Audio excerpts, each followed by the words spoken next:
The more time passes, the more we appreciate her. Faced with her own inadequacy, Samantha did something only Samantha could do. She threw an I don't have a baby shower to let everyone know she was fabulous. Welcome to MsMojo. And today we're counting down our picks for the top 10 reasons Samantha Jones was the best. Before we begin, we publish new content every day, so be sure to subscribe to our channel and ring the bell to get notified about our latest videos.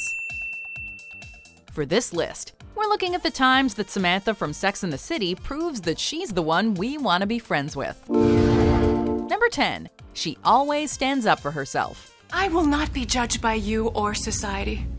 I will wear whatever and blow whomever I want as long as I can breathe and kneel. Say what you will about Samantha, but she will always hold her head high. She's not someone who will ever put up with being walked all over, and proves it time and time again throughout the series. And she will not put up with people talking about her behind her back. If you want to say something about me, say it to my face. She doesn't shy away from confrontation, even when it can come with potentially serious consequences. And how does my personal life affect your business? I think the more accurate question would be, how does your personal life affect your business? When she feels she's being treated unfairly by Richard Wright during the hiring process, she tells him exactly what's on her mind and is rewarded for it with a job. You know what? If I was a guy, you would have shaken my hand, bought me a scotch, and given me a key to an office. It's amazing. A man with such innovative vision can be so short-sighted. Number 9. She's got mad style. I saw you up there. Saw you too. You looked fantastic. People usually discuss Carrie's fashion sense when talking about the sartorial choices made on Sex and the City. But Sam's look is so distinctly her and literally suits her personality perfectly. Nice poll. Want to see it again? She always looks bold, sexy, and confident, never being afraid to show off her figure. Beyond fashion, though, Sam just has a certain sense of style that runs through everything she does. Whether it's her self-assurance walking down the street in a slinky red dress or getting dolled up to throw a drink in Richard's face, she has a panache that cannot be matched. Dirty martini? Dirty bastard. Number 8. She always knows just what to say. The right guy is an illusion. You understand that? You can start living your life. There's a reason Samantha is the most quotable character to come out of Sex and the City. No matter how serious or frivolous the issue, Sam always has the best advice for her friends. In the moment, what she's saying may seem outlandish, but once you think about it for a bit, you realize she's pretty much always right. Awful. Awful. I have this great boyfriend. I don't know what I was doing. Nothing men haven't been doing for centuries. The general theme behind her message is usually to forget what other people think and just do what's best for you, which is exactly the way she lives her own life. Don't you want to judge me just a little bit? Not my style. Number 7. She puts her own needs first. This is not about a man's approval.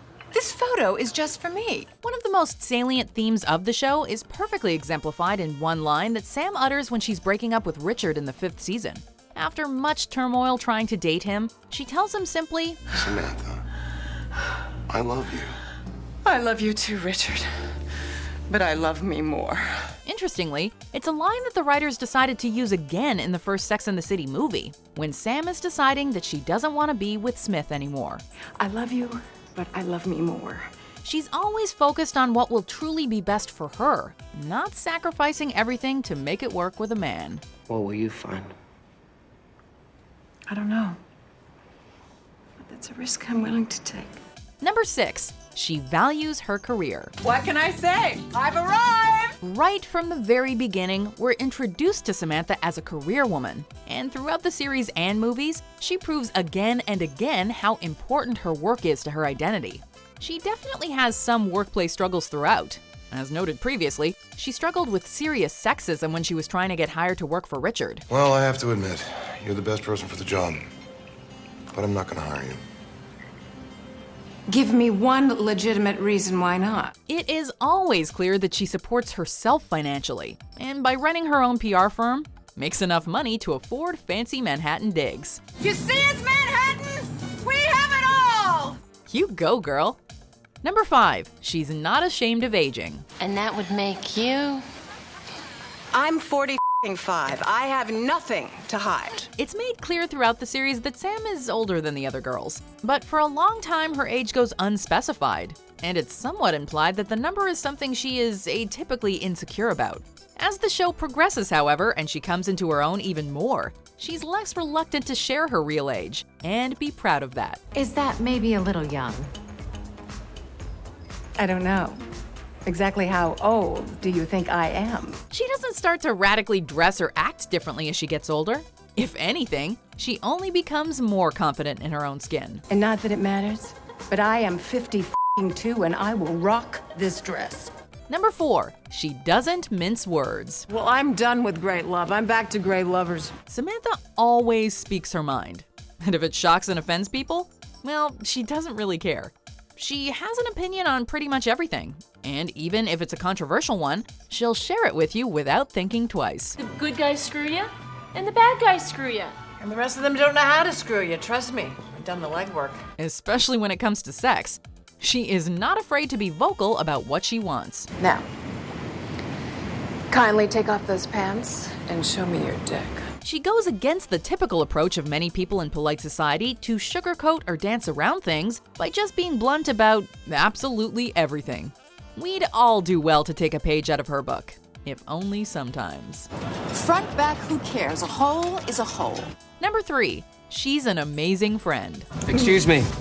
I was wondering if you like to dance. Oh, well, thanks, but tonight it's just us girls. When it comes down to it, Samantha is always willing to put her friends above all else.